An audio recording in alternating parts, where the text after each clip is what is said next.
Good morning. It's August 2nd, 2023. And I have a question for you.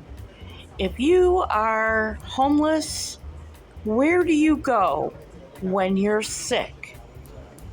This story begins December 1st at 5 p.m. with a phone call to our newsroom from a horrified University Hospital employee claiming security had just wheeled a woman all the way out to the corner of Hancock and Ali, just off hospital property, dumped the elderly woman out of the wheelchair on the sidewalk, and left. Minutes later, we shot video of her, still in a soiled hospital gown and slippers, breathing hard under a blanket placed over her in 36-degree weather, her stuff in a bag next to her. The employee claimed she sees this a lot. So I started watching, and on December 16th at 7 p.m., 35 degrees outside, I record 3 security guards surrounding an elderly woman with a walker, slowly escorting her out of the emergency room. She can't move fast. It takes several minutes to make it all the way to the same corner of Hancock and Ali. After they have her across the street, off the hospital property, the security guards turn around and go back.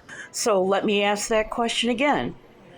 When you are indigent or homeless or both, and you are sick enough to go to the hospital, where do you go after that? The graphic you see is from invisiblepeople.tv, and they chronicle stories of homeless people. And the caption for this story tells it all. I wouldn't wish being sick while homeless on anyone. Most of us have had terrible illness at least once in our lives. How grateful were you to be in your own bed or with your own bathroom? No matter how much it sucks to get sick, it sucks more when you're homeless. We're not going to go on to read this woman's story because I can tell you from personal experiences what this story is about. I knew people when I lived in the city who were homeless. I lived in a district where there was an emerging arts and entertainment section of the town, but it was encroaching on what was the mission district, where there were several missions and para church organizations that tried their best to meet the needs of the homeless in that area. And unfortunately, for the people that were in that area, there was no answer to this question. Now you're going to say to me, well, they just go to the shelter. Isn't that what a shelter's for? And the answer is probably not. If you're in a shelter, you have to be out by a certain time in the morning, sometime between 6 and 8 in the morning. You're turned out of the shelter for the day with the advice or directive or mandate that you go find a job or go meet with social services at the state agency or other types of activities that will help you not be homeless. And most of the time, you are not allowed back into the shelter until 6 or 7 or even 8 o'clock at night, because if they're not serving dinner in the shelter, you have to go stand in line somewhere to get dinner.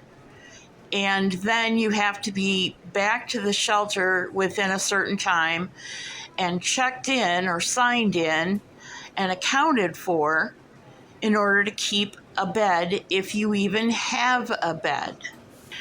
And you're going to say to me, well, that seems reasonable. If you are homeless, you should be about the business of not being homeless. And on the surface, yeah, that sounds reasonable. But we still haven't answered the question. If you are sick, where do you go?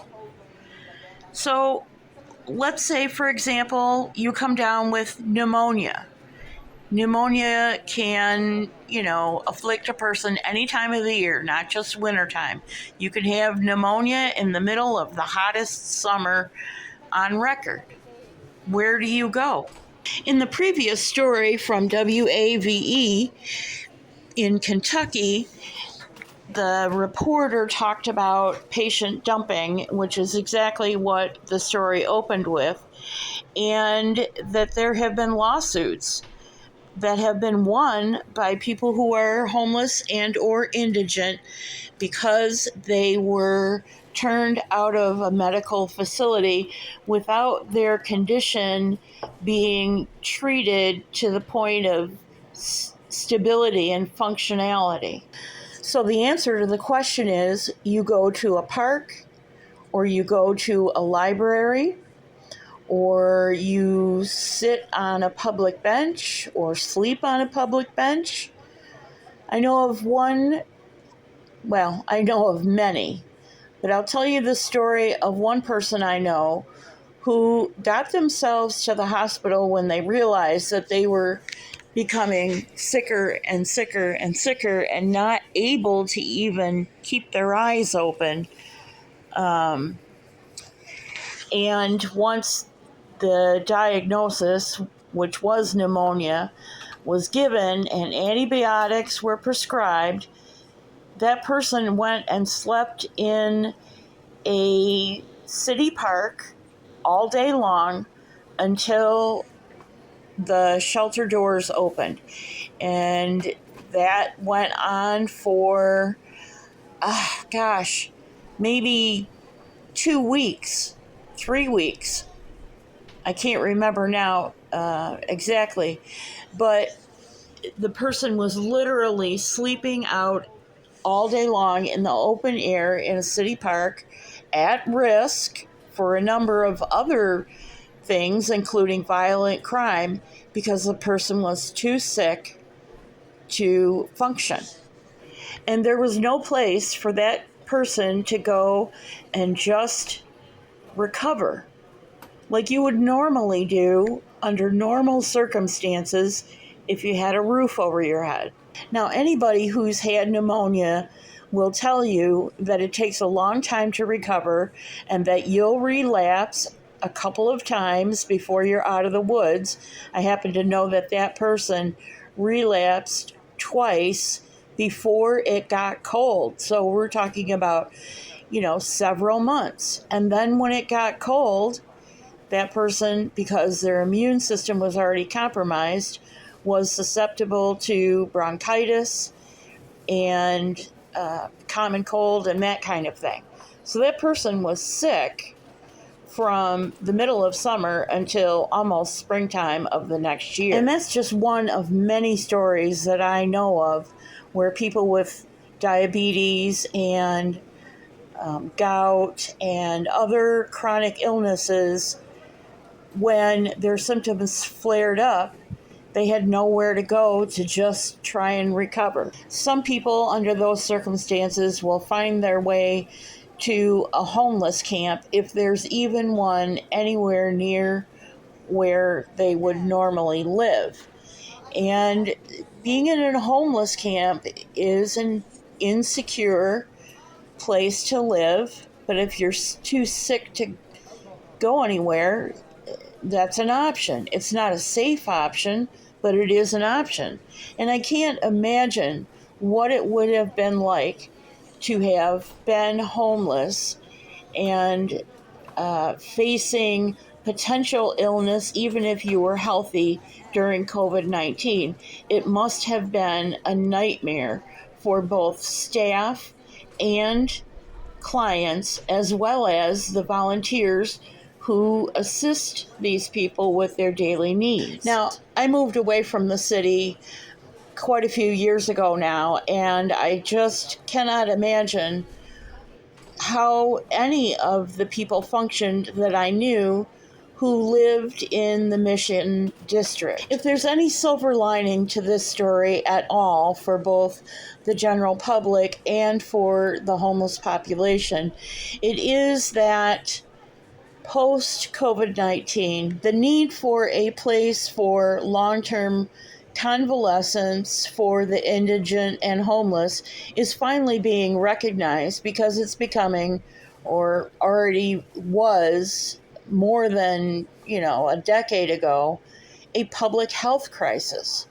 If you are already immune compromised due to poor nutrition and being constantly in close proximity to people who are sick or are carriers of common, highly contagious illnesses, the chances are that you will also become sick or you will infect somebody else.